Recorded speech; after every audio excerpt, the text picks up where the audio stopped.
आइए दोस्त, अब हम लोग थ्योरम 6.2 देखते हैं, जिसको हम लोग कहते हैं थेल्स का विलोम। क्या कहते हैं? थेल्स का विलोम। और मैंने बोला ना कि 5 ऐसे थ्योरम हैं जो हर वर्ष इसी 5 में से पूछे जाते हैं, जिसमें से पहला आपको इस वीडियो में मिल चुका है, पीछे वाले वीडियो में। अब हम लोग को अगला क्वेश्चन यानी 6.2 थ्योरम देखना है क्लास 10th का।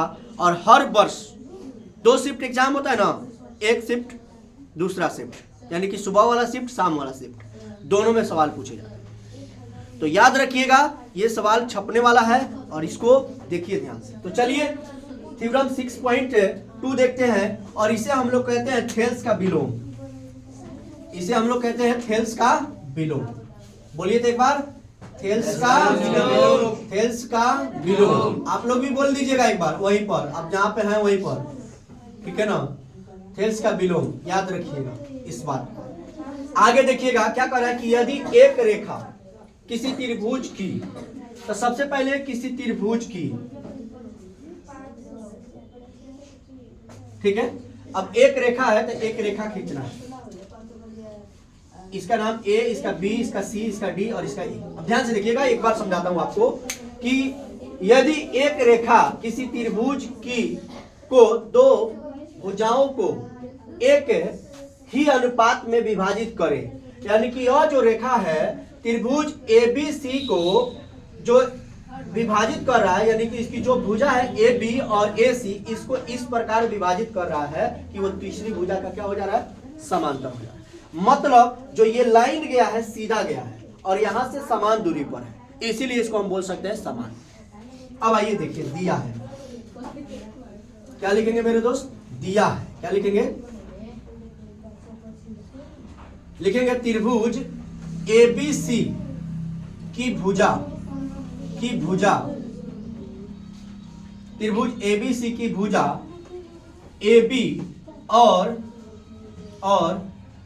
ए सी को रेखा डीई इस प्रकार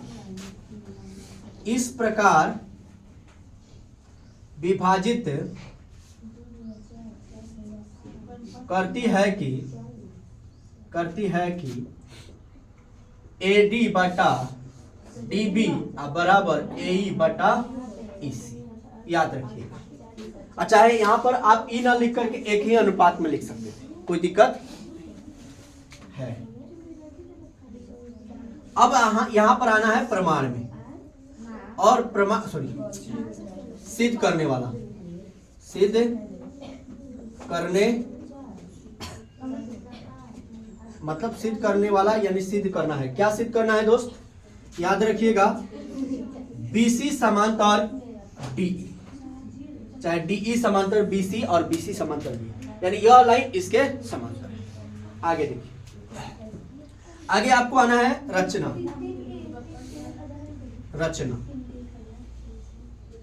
ध्यान से देखिएगा, रचना में क्या कर रहे हैं? जो पीछे वाले प्रश्न में किए थे वही काम, यानी कि देखिए ई से क्या लिखे हैं? ई से ईएफ लंब किस पर?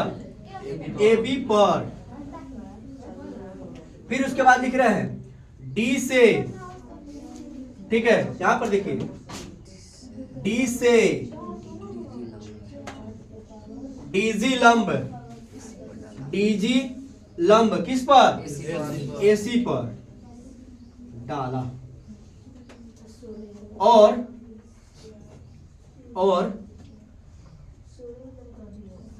बी को ई से, बी को ई से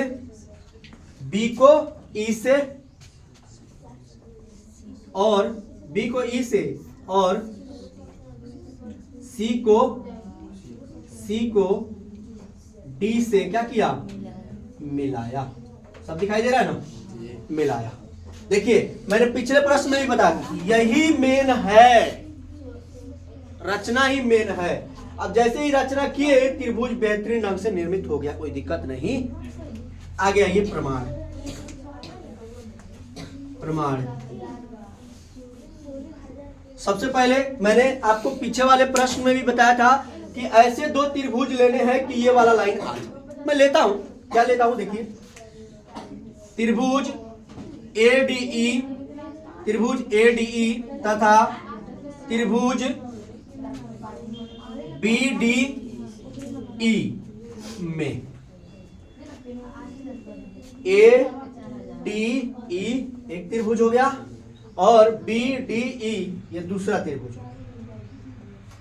अब आइए ध्यान से देखिए, अब यहां पर लिखेंगे एरिया त्रिभुज ADE बटा एरिया त्रिभुज BDE बराबर 1/2 गुणे आधार गुणे ऊंचाई, फिर बटा में 1/2 गुणे आधार गुणे ऊंचाई। आपके मन में एक ख्याल आ रहा होगा दोस्त कि सर ये अनुपात में ही क्यों ले रहे हैं। तो देखिए हर प्रश्न में अनुपात की चर्चा हो रही है कि अनुपात में, कि अनुपात में, तो अनुपात में यानी बटा में। समझ में आ रहा है ना, चर्चा हो रही है तो चर्चा तो करना ही पड़ेगा। अब देखिए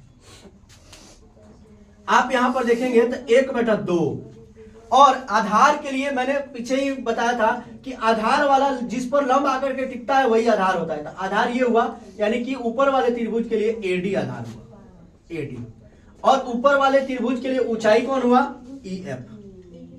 पुनः 1/2 लिख दिए। अब नीचे वाले त्रिभुज के लिए आधार क्या हो गया, DB, ठीक है, और ऊंचाई कितना हो गया, EF, सेम रह जाएगा ऊंचाई। अब यहां पर देखेंगे तो ये 1/2 से 1/2 चला जाएगा, EF से EF चला जाएगा, ठीक है। अब हमारे पास बच क्या गया, एरिया त्रिभुज ADE बटा एरिया त्रिभुज BDE बराबर AD बटा DB। इसको लेंगे समीकरण, क्या लेंगे, समीकरण। अब यहां पर देखिएगा पुनः लिखते हैं त्रिभुज, अब इस साइड वाला ऐसा लाइन, ऐसा दो त्रिभुज लेना है कि ये वाला लाइन आ जाए, यानी AC लाइन आ जाए। तो ADE त्रिभुज ADE तथा त्रिभुज BEC में, देखिए CDE में, CDE में। अब आगे देखिएगा, अब यहां पर एरिया लिखेंगे, एरिया त्रिभुज ADE, एरिया त्रिभुज ADE बटा एरिया त्रिभुज CDE बराबर 1/2 गुणे आधार गुणे ऊंचाई, 1/2 गुणे आधार गुणे ऊंचाई, 1/2 गुणे आधार गुणे 1/2 गुणे आधार गुणे ऊंचाई। आगे देखिए, यहां देखिए 1/2 आधार, अब इसके लिए आधार क्या हो जाएगा, AE, ऊंचाई क्या हो जाएगा, DG। फिर आप देखेंगे 1/2 आधार क्या हो जाएगा, EC, और ऊंचाई क्या हो जाएगा, DG। अब इसे हम लोग को काट देना है, यहां से ये कट गया और यहां से ये कट गया। अब हमारे पास क्या बच गया, देखिएगा एरिया त्रिभुज ADE बटा एरिया त्रिभुज CDE बराबर AE बटा EC, AE बटा EC, ये समीकरण। अब देखिए यहां पर लिखते हैं चूंकि, क्या लिखते हैं, चूंकि AD बटा DB बराबर AE बटा EC दिया है। बोलिए दिया है कि ये इतना पॉइंट आपको लिख देना है। देखिए ध्यान से, मतलब कि जब हम समीकरण 1 तथा 2 लेंगे, जब हम समीकरण 1 तथा 2 लेंगे तो AE बटा EC और AD बटा, देखिए AD बटा DB और AE बटा EC लेंगे, लेकिन ये दिया है, मैं दे दिया है, ठीक है, तो हम लोग उसका अपोजिट लेंगे, अपोजिट यानी कि उसका विलोम, समझ रहे हैं ना, विलोम। अब विलोम क्या है आइए बताते हैं, विलोम क्या है। अब देखिएगा, अब समीकरण, अब यहां पर लिखेंगे, अब समीकरण 1 तथा 2 से, समीकरण 1 तथा 2 से। अब अभी मैंने बताया कि AD बटा DB दे दिया हुआ, यानी कि AD बटा DB दे दिया हुआ था, क्या लेंगे, एरिया त्रिभुज ADE बटा एरिया त्रिभुज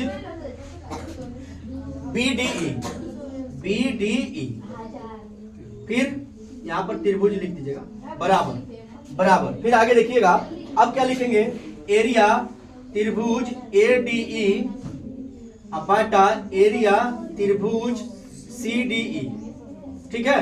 अब देखिए यहां पर एक चीज आपको मैं बताता हूं, ऊपर ADE और ऊपर ADE, ये कट जाएगा कि नहीं, बोलिए कट जाएगा कि नहीं। अब हमारे पास बच गया क्या, एरिया त्रिभुज BDE बराबर एरिया त्रिभुज CDE। अब आप सोच रहे होंगे सर ये नीचे है तो ये बराबर में कैसे आ गया, तो आप जब तिरछा तिरछी मल्टीपल करेंगे तब बराबर हो जाएगा, यस या नो, हो जाएगा। तो इसीलिए हमने क्या लिख दिया है, बराबर। अब आपको एक लाइन भाषा लिखना है, और भाषा क्या है तो देखिएगा, लिखेंगे चूंकि त्रिभुज, क्या लिखें, त्रिभुज BDE तथा त्रिभुज CDE एक ही आधार, देखिए दिखाई दे रहा है ना, ये आधार तथा एक ही आधार तथा एक ही ओर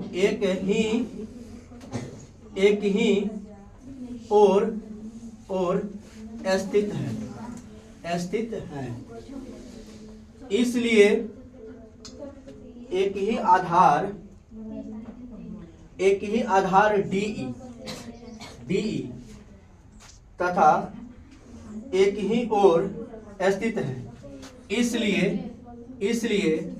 लिखेंगे DE समांतर BC। ये आपका हो गया प्रूफ।